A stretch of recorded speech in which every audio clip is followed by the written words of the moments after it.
No alla violenza che distrugge, sì alla pace e alla riconciliazione. L'appello del Papa al Mozambico. A Maputo l'incontro con le autorità e i giovani religiosi nel primo giorno del suo 31esimo viaggio apostolico. La beata Brigida Morello ha saputo scorgere la presenza di Dio nella vita di tutti i giorni. Così il vescovo a Rapallo per la Santa Messa celebrata a conclusione del ventennale di beatificazione. Il centro per l'impiego di Chiavari potrà essere trasferito al quarto piano del nuovo Palazzo di Giustizia. Questa mattina al via libera della commissione del Tribunale di Genova. Debutta nel Tiguglio il primo servizio di raccolta dei rifiuti agricoli. Lo promuove la cooperativa Olivicoltori Sestresi. Venerdì primo incontro informativo nella sede di via Aragone. Ha compiuto 90 anni la ferrovia Genova-Casella, 3 vallate in festa per il collegamento ancora oggi molto utilizzato dagli abitanti dei 4 comuni serviti. Buonasera, buonasera a tutti, gentili telespettatori, benvenuti nei nostri studi. No alla violenza che distrugge, sì alla pace e alla riconciliazione.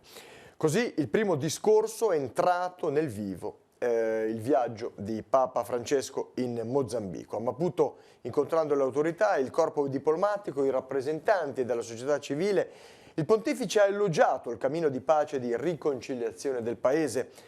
La pace è un fiore fragile che sboccia tra le pietre della violenza. Così ha detto il sommo pontefice. Il servizio che abbiamo preparato, lo vediamo insieme.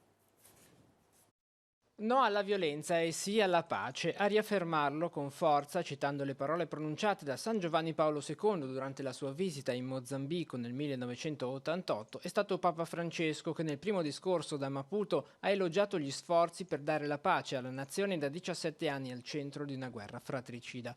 Il coraggio della pace, ha sottolineato il pontefice, un coraggio di alta qualità, non quello della forza bruta e della violenza, ma quello che si attua nella ricerca instancabile del bene comune.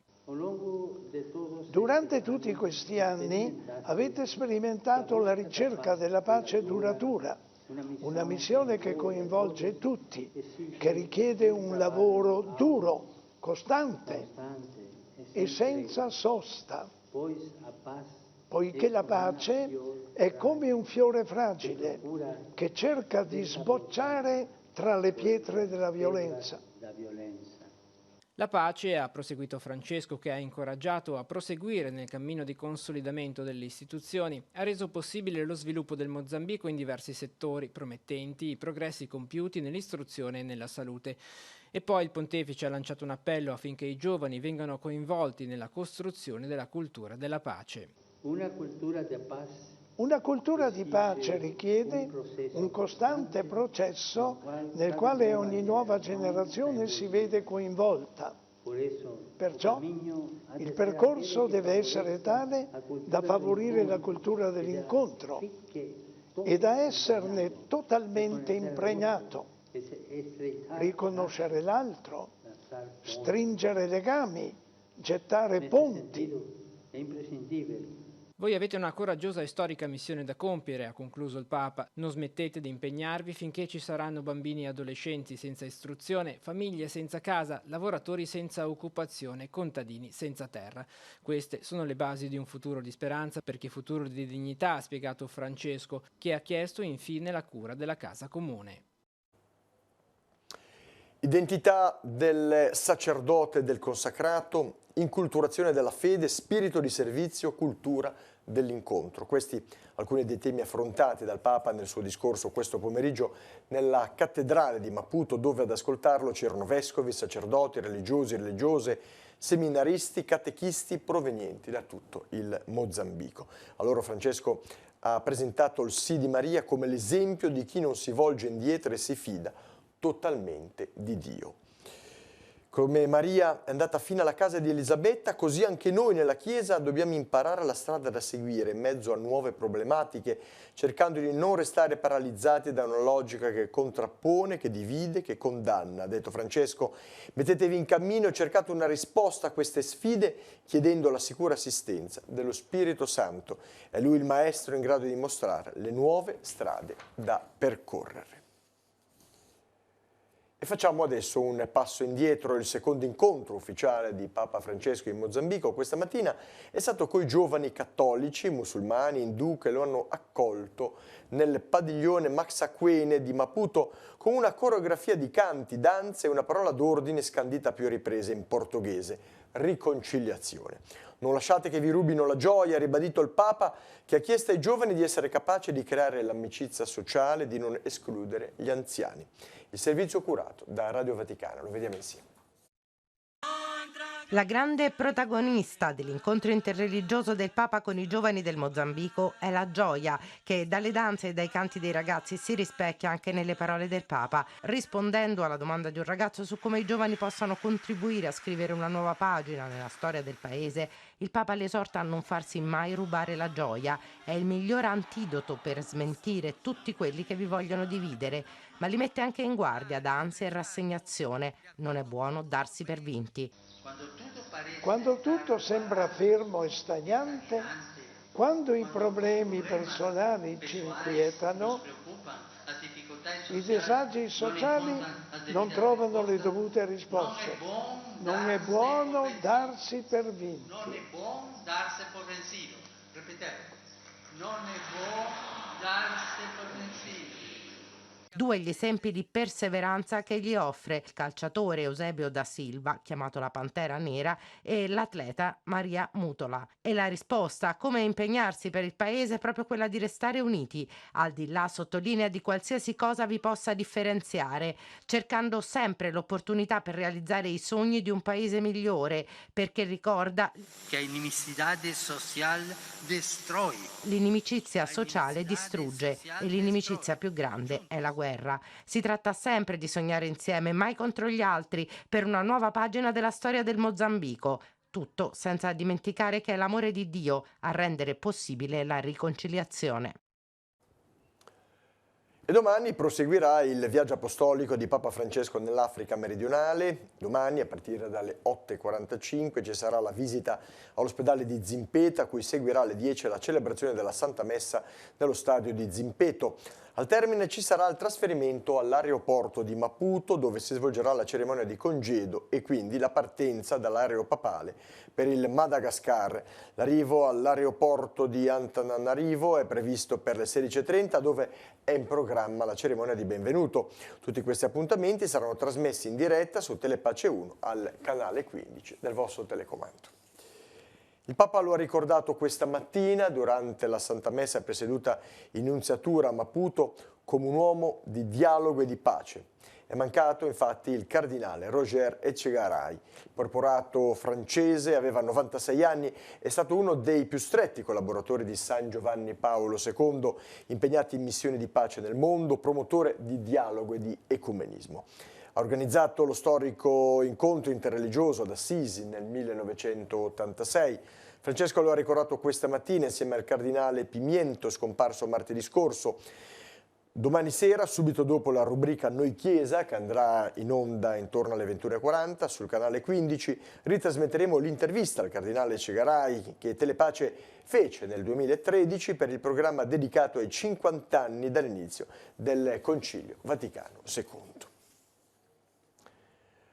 A conclusione del ventennale della beatificazione della beata Brigida Morello di Gesù, il vescovo ha presieduto la Santa Messa nella chiesa di San Michele di Pagana a Rapallo. La celebrazione è stata preceduta dall'inaugurazione della mostra dedicata alla figura della beata dal titolo Tu sarai per loro una scala. La sintesi nel servizio che segue.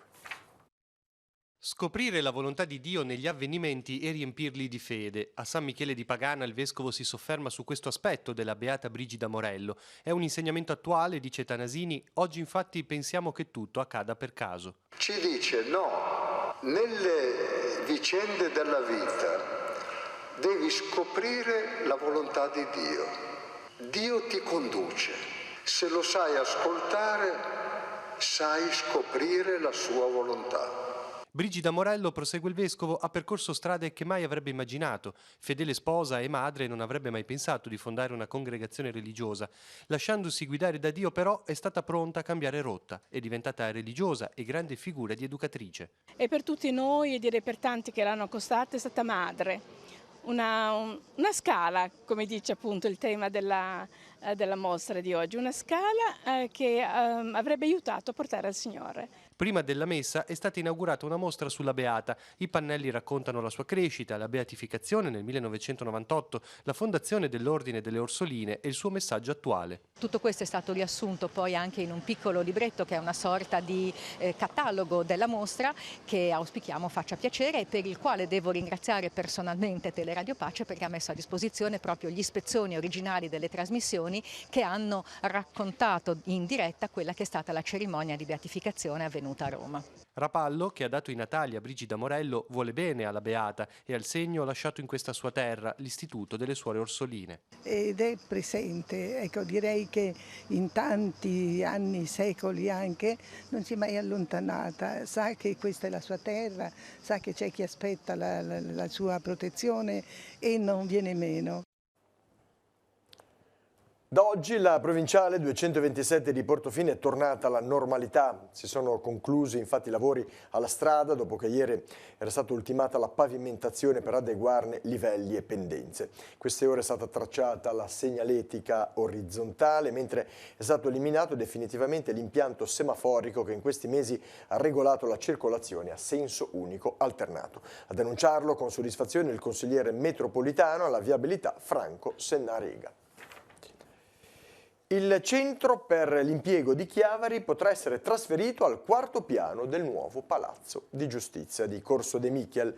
Il parere favorevole è stato dato questa mattina dalla commissione presieduta dalla Presidente della Corte di Appello, la dottoressa Maria Teresa Bonavia, a cui hanno preso parte tra gli altri il Procuratore Generale della Repubblica di Genova, Francesco Cozzi, il Presidente del Tribunale di Genova, Enrico Ravera, il Dirigente Generale presso la Corte di Appello di Genova, Fabio Graziano, e il consigliere delegato del sindaco Marco Di Capua, Antonio Segalerba. Chiavari si conferma città di servizi, spiega il sindaco. Nel nuovo Palazzo di Giustizia si concentreranno già diversi uffici, ci sono già il giudice di pace, lo sportello di prossimità, l'agenzia delle entrate, di riscossione, la conservatoria dei registri immobiliari, l'INPS e la Guardia di Finanza. E grazie alla nuova collocazione del centro per l'impiego verrà implementata la sinergia con l'INPS sia per le pratiche di disoccupazione sia per quelle relative al reddito di cittadinanza. E primo passo verso il collegamento e l'integrazione dei sistemi di videosorveglianza per quanto riguarda i comuni di Chiavari, Carasco, Leivi, Lavagna e Cogorno. Questa mattina a Palazzo Bianco, a Chiavari, si è tenuto un primo incontro tra i sindaci e i tecnici comunali. Il progetto prevede un finanziamento da parte del Ministero dell'Interno e da Regione Liguria per 60.000 euro per l'attuazione di una progressiva integrazione operativa tra le polizie locali dei comuni interessati. Il fine è ottenere economie di scala nella gestione complessiva delle funzioni della polizia che consentano come risultato finale un maggior presidio sul territorio. Una sala operativa unica verrà messa a disposizione da Chiavari, nella quale gli altri 5 enti coinvolti potranno far convergere tutti i mezzi e le attrezzature relative agli impianti di videosorveglianza. Altro aspetto rilevante sarà l'acquisizione di telecamere mobili, dalla fototrappola al cash bam e al body cam, da collocare a seconda delle necessità in diversi punti del territorio. Dopo alcune giornate con temperature pienamente estive, anche oggi Genova e Savona hanno toccato 29 gradi, record di giornata a Pian dei Ratti in Fontanabuona con 30,6 gradi. La situazione meteorologica sta per cambiare con l'arrivo del primo passaggio instabile della stagione autunnale 2019 iniziata con settembre. Sulla Liguria è in arrivo infatti una perturbazione da nord-ovest che si approfondirà sul Mediterraneo provocando piogge, rovesci temporali anche di forte intensità, un sensibile calo termico e un altrettanto evidente aumento dei venti settentrionali fino a burrasca, con raffiche fino a 80-100 km/h. Sulla base di queste previsioni la Protezione Civile regionale ha messo un'allerta meteo gialla per temporali valida per bacini piccoli e medi. Per il territorio di Genova e Savona scatterà alle 20, per il Levante invece scatterà alla mezzanotte. Per queste aree, salvo aggiornamenti, l'allerta si concluderà a mezzogiorno. A Sesti Levante proseguono i lavori a tutela degli arenili colpiti dalle mareggiate. Dopo gli interventi a Renà e alla diga della Baia del Silenzio, a ottobre partirà il ripristino dei pennelli che proteggono la Baia delle Favole e la viabilità in zona Sant'Anna. In tutto saranno posate circa 600 tonnellate di massi naturali di cava e verranno ricollocati eventuali elementi disarticolati o franati al piede dei pannelli. Si tratta di massi con caratteristiche simili a quelli del panorama geografico-geologico di Sesti Levante, come i calcarei, le arenarie e le marne calcaree. I lavori, il cui costo totale sarà di circa 90.000 euro, saranno eseguiti esclusivamente da mare con l'impiego di un'apposita imbarcazione. Debutta nel Tigullio il primo servizio di raccolta dei rifiuti agricoli. Lo promuove la cooperativa Olivicoltori Sestresi dopo un paio di anni di lavoro. Finalmente si potranno gettare in tutta sicurezza materiali agricoli speciali e anche pericolosi. Venerdì si terrà a Sesti Levante un incontro informativo. Vediamo. È la prima volta nel Tigullio che si sperimenta la raccolta dei rifiuti agricoli, un servizio atteso da anni e che partirà a novembre. Molti dei rifiuti infatti sono considerati speciali e non possono essere gettati in un normale cassonetto, ma smaltiti in sicurezza. Ad esempio fitofarmaci o insetticidi scaduti, i contenitori vuoti, le maschere, i filtri utilizzati per i trattamenti e così via.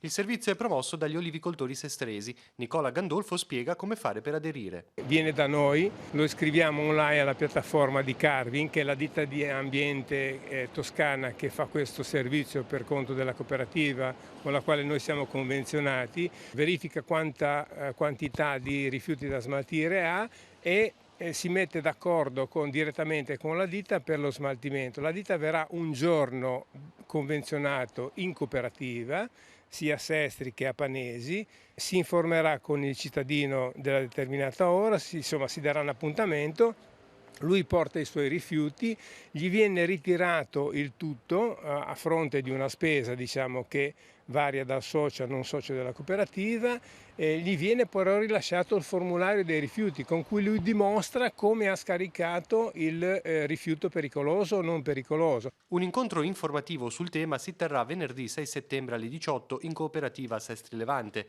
Sono invitati agricoltori e olivicoltori del territorio.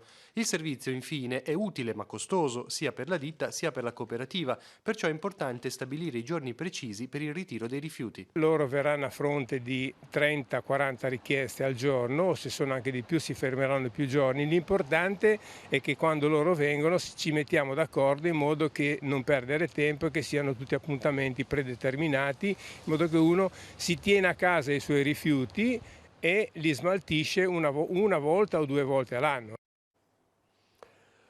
La Giunta Comunale di Rapallo ha dato il via libera alla manutenzione straordinaria delle condotte della rete bianca cittadina. Stamani è stato approvato il progetto definitivo che prevede l'asportazione in maniera consistente dei depositi sabbiosi presenti e l'esecuzione delle opere necessarie per una migliore regimazione delle acque piovane lungo le strade della città. Gli interventi saranno focalizzati nei canali che raccolgono le acque del centro e che sfociano nella passeggiata mare. Alcuni sono parzialmente ostruiti dopo la mareggiata del 2018, spiega Filippo Lasinio, assessore ai lavori pubblici, che aggiunge: provvederemo alla pulizia delle caditoie. Il tutto nel minor tempo possibile per anticipare la stagione invernale. Nuovi contenitori stradali per rifiuti organici utilizzabili con tessera elettronica, ritiro porta a porta per plastica, lattine, carta e secco residuo. Sono le novità in arrivo sul fronte del servizio di raccolta differenziata per la frazione di San Massimo Rapallo. Nei giorni scorsi Aprica SPA, gestore del servizio, ha inviato agli abitanti della zona una lettera con l'avviso dell'avvio di questa iniziativa, che sarà preceduta da 2 incontri pubblici esplicativi, martedì 17 e venerdì 20 settembre alle 20:30 presso la chiesa di San Massimo, a cui i cittadini della frazione sono invitati a partecipare. A questi 2 incontri seguirà la distribuzione dei kit, che avverrà martedì 24 e venerdì 27 settembre dalle 9 alle 13 e dalle 15 alle 19, sempre presso la chiesa parrocchiale della frazione. Si tratta di una sperimentazione volta a migliorare il decoro urbano attraverso la diminuzione dei contenitori che verranno sostituiti da nuovi posti per aumentare vivibilità della zona. Spiega così il consigliere alla nettezza urbana Andrea Rizzi. Questa sperimentazione verrà effettuata anche con l'obiettivo di aumentare le percentuali di differenziati in città, con l'obiettivo di portare l'indice dall'attuale 58 al 65% di rifiuti differenziati. 13 sanzioni per diverse migliaia di euro e il sequestro del materiale utilizzato per la pesca illecita. Il bilancio nei controlli svolti quest'estate dagli agenti volontari della sezione FISPAS di Genova. Il monitoraggio ha interessato i corsi d'acqua delle valli Sturla e Trebbia. In alcuni casi è stato necessario interventi in sinergia con i carabinieri forestali. La costante presenza sul territorio, spiega il responsabile della Guardia Umberto Righi, ha inoltre agevolato diversi interventi di tutela della fauna ittica in difficoltà a causa di siccità, svasi e lavori in alveo. Ottobre infine in sede a Genova avrà luogo il nuovo corso di formazione per diventare volontari di sorveglianza ittica ambientale in vista di un potenziamento del settore a partire già dal 2020.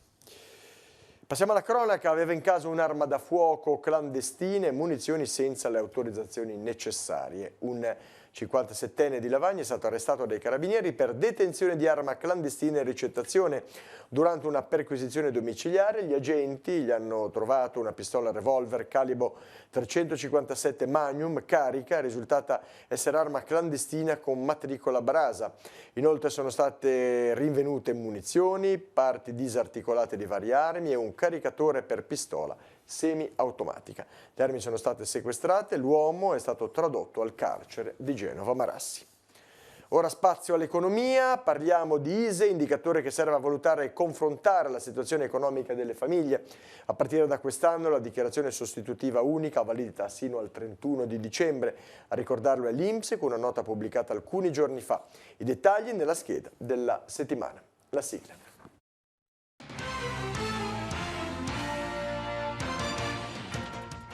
A partire dal 2019 la dichiarazione sostitutiva unica, la DSU, utile per determinare l'ISEE, l'indicatore della situazione economica equivalente, e accedere così a una serie di agevolazioni, sarà valida fino al 31 dicembre. Sul sito dell'INPS è possibile trovare la tabella di marcia a cui fa riferimento.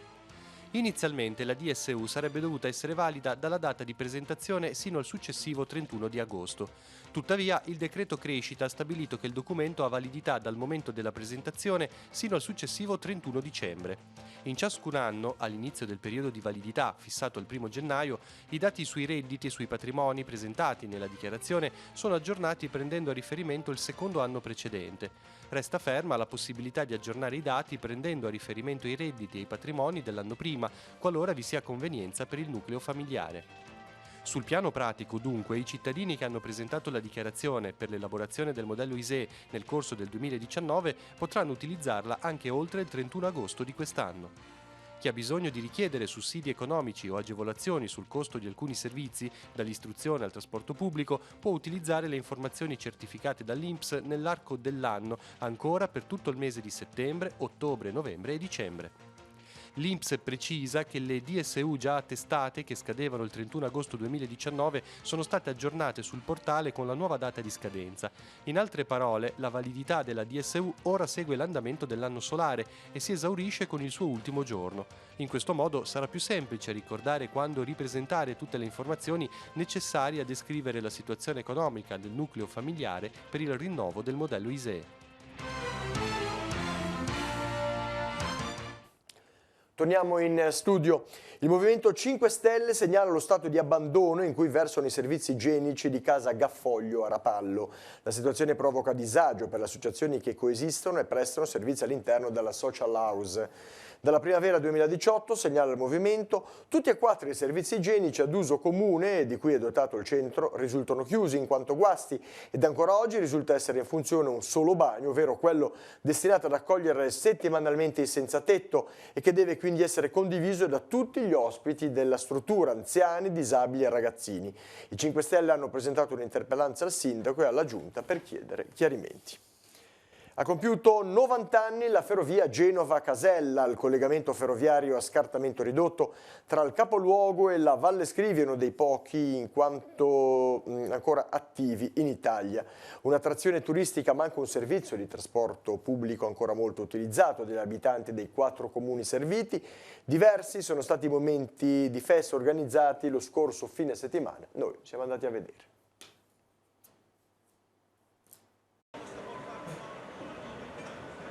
90 anni portati benissimo, sono quelli del trenino di Casella, la ferrovia a scartamento ridotto che dal 1929 collega il cuore di Genova, Piazza Manin, con l'Alta Valle Scrivia. Più di 24 km di strada ferrata che si arrampica sui versanti delle colline di 3 vallate e che attraversa 4 comuni, Genova appunto e poi Sant'Olcese, Serraricò e Casella. Doveva avere un grande sviluppo la ferrovia Genova-Casella, arrivare fino a Piacenza. Purtroppo arrivati a Casella la linea è terminata lì e non è andata oltre. La ferrovia oggi è gestita da AMT e curata dai volontari dell'Associazione Amici della Ferrovia Genova-Casella. 90 anni di storia festeggiati con 1 o 2 giorni in cui si sono rivissuti gli anni d'oro della ferrovia, ormai una delle poche con queste caratteristiche ancora attive in Italia. In questo momento sto dando trazione al treno, quindi ho la leva, diciamo, chiamiamola dell'acceleratore, ecco. Qui il senso di marcia. Questa qua è la frenatura d'aria, questa qua è la leva invece della velocità impostata. Tante le persone che sono salite a bordo nei diversi viaggi organizzati per l'occasione, un intero territorio in festa. L'arrivo del collegamento negli anni 30 cambiò in meglio la vita di un territorio. Prima raggiungere il capoluogo era molto complesso, a bordo delle carrozze del trenino è stato molto più facile. Per questo alla festa per i 90 anni si sono unite tutte le località toccate. Tra queste Costa San Pietro di Pino che domenica prossima, 8 settembre, festeggia il patrono Sant'Erenziano. Qui è stato presentato un libro e allestita una mostra con la storia del trenino. Qui, con una celebrazione eucaristica, è stato ricordato il cardinale Boetto in visita pastorale proprio nei giorni dell'inaugurazione della ferrovia. Quando fu inaugurato il trenino, il cardinale Boetto discese sulla stazione qui sopra il paese e venne in visita pastorale, quindi abbiamo colto questo aggancio per far conoscere un po' la nostra comunità parrocchiale e abbiamo anche pensato di allestire una mostra fotografica che ci ricorda un po' com'era il paese negli anni andati e in particolare anche mostrare la produzione di un sacerdote che è rimasto a Pino per più di 50 anni, che aveva l'hobby della fotografia, quindi molte delle foto che noi vediamo nella mostra sono proprio opera sua. E chi canta, chi sogna e crie, fila o treni, che chi canta, chi sogna e crie, fila o treni, o treni. Alla festa per i 90 anni della ferrovia Genova-Casella sarà dedicata una delle prossime puntate della rubrica Si può dare di più, in onda martedì sera 21:10, Telepace 1, canale 15. Lei vi piange la scomparsa di Massimo Bisio, 89 anni, ex consigliere comunale di Levi e cavaliere della Repubblica. Era uno degli ultimi sopravvissuti alla prigionia nazista. Catturato in Polonia nel 1943 era rimasto prigioniero militare sino al 1945. Vedovo dal 2003, lascia la figlia Rosanna col marito Francesco. I funerali si celebreranno domani alle 10 nella chiesa di San Rufino a Levi. È mancato nella notte uno dei decani del giornalismo ligure, Gianluigi Corti, presidente del gruppo Ligure Giornalisti Sportivi e consigliere nazionale dell'Unione Stampa Sportiva Italiana. Il rosario verrà recitato domani, venerdì 6 settembre alle 19 presso l'Hospice Gigi Ghirotti in via Montallegro 50 a Genova. I funerali si terranno sabato 7 settembre alle 10 nella chiesa di San Pietro Apostolo e di Santa Teresa del Bambin Gesù in Albaro a Genova. Ai figli Michele e Paola le condoglianze da parte di Telepace. Continua la raccolta di solidarietà portata avanti in questa settimana dall'associazione Entella nel Cuore dal Fondo Chiara Rama a sostegno del guscio dei bimbi, ospice pediatrico dell'ospedale Gaslini di Genova. Dopo i banchetti allestiti nel giorno della presentazione della Virtus Entella in occasione della prima di campionato, il prossimo appuntamento sarà domani sera agli ingressi dello stadio di via Gastaldi a Chiavari prima della partita amichevole tra l'Entella e il Genoa. Sentiamo. Il prossimo e finale appuntamento sarà la partita amichevole col Genoa che si terrà venerdì sera al Comunale alle ore 20, quindi io dalle ore 19:30 insieme a Paola Rama e ai tifosi dell'Entella che vorranno partecipare e all'Academy presideremo gli ingressi dello stadio per continuare a raccogliere fondi per il guscio dei bimbi del Gaslini. Obiettivo particolare sarà la gradinata nord con i tifosi del Genoa, è un modo anche per loro di poter sostenere una loro realtà che comunque è una realtà di tutto il territorio. Certamente, e in particolare i tifosi genoani sono la mia preda questa volta, di solito io mi dedico alla tribuna, ma questa volta mi metterò proprio a presidiare la gradinata nord perché sono convinta che se adeguatamente informati i tifosi genoani, chiavaresi sicuramente, ma io confido che vengano anche molti genovesi, partecipino molto volentieri a questa iniziativa che è il loro ospedale pediatrico, un'eccellenza italiana, una cosa di cui dobbiamo tutti andare fieri e che dobbiamo tutti sostenere. Perché è importante continuare a sostenere il guscio dei bimbi del Gaslini? Intanto perché purtroppo questi bambini hanno necessità di essere curati, ma più che altro per aiutare i genitori di questi bambini che sono lontanissimi dall'idea di quando rientrano a casa, perché non sono bambini che hanno diciamo la destinazione di morire, sono bambini anche con malattie incurabili che rientrano a casa, però i genitori non sanno come fare per gestirli, curarli e continuare la loro vita. Un'eccellenza in Italia e in Europa, possiamo dire, questo centro che continua a essere sostenuto sia dalla Fondazione ma anche da Entella nel Cuore, questo sodalizio che si rafforza anche in occasione di questa partita. Il sodalizio con l'Entella nel Cuore per noi è grandissimo, a parte le persone che fanno parte, molto ci aiutano e questo non solo nell'eccellenza, il guscio dei bambini, ma possiamo dare atto a un dottore, un medico che l'ha ideato, Luca Manfredini, ed è una cosa meravigliosa. Per quanto riguarda la danza, 2 atlete della Naim Academy Chiavari lasceranno il Tigullio per seguire il loro sogno di diventare ballerine professioniste. Si tratta di Giulia Bergamino, 13 anni, che frequenterà il 4° corso École Supérieure de Danse de Cannes, Rossella Hightower a Cannes in Francia e Atena Maiolino, 19 anni, selezionata per frequentare l'University Institute of Dance Alicia Alonso di Madrid in Spagna. Alle 2 atlete le congratulazioni da parte dell'assessore allo sport del comune Gianluca Ratto. E ora, come di consueto, la scheda degli appuntamenti per domani. Può partire la sigla.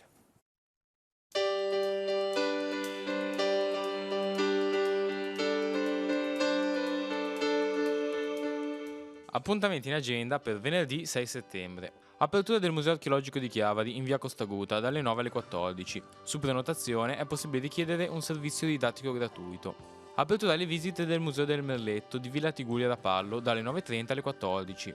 Alle 17:30 incontro con la cittadinanza chiavarese in piazza Salvo d'Acquisto. Saranno presentati ipotesi progettuali per la riqualificazione dell'area centrale nel quartiere di San Pier di Canne. Romantic piano solo con Andrea Zanzottera alle 18 nella piazzetta di Portofino. Seconda serata della sagra dei perdoni e dei perdonetti nella sede della Croce Rossa San Salvatore di Cogorno. Alle 19 l'apertura degli stand gastronomici e alle 21 ballo con l'orchestra Luca Parpaiola. All'interno dell'evento, nel campetto della scuola Rocca a San Salvatore di Cogorno, si svolgerà il torneo di calcio 3 contro 3, organizzato dal Villaggio Calcio. Alle 19 scendono in campo le squadre femminili. Beer Art Rock Festival a Rapallo con il concerto di Vittorio Descalzi, La storia dei New Trolls, dalle 20:30 in via Luigi Casale. 32esima rassegna di teatro dialettale Elio Rossi all'Auditorium San Francesco di Chiavari. Alle 21 la compagnia Teatral Nervi porterà in scena lo spettacolo Brezza della Sera.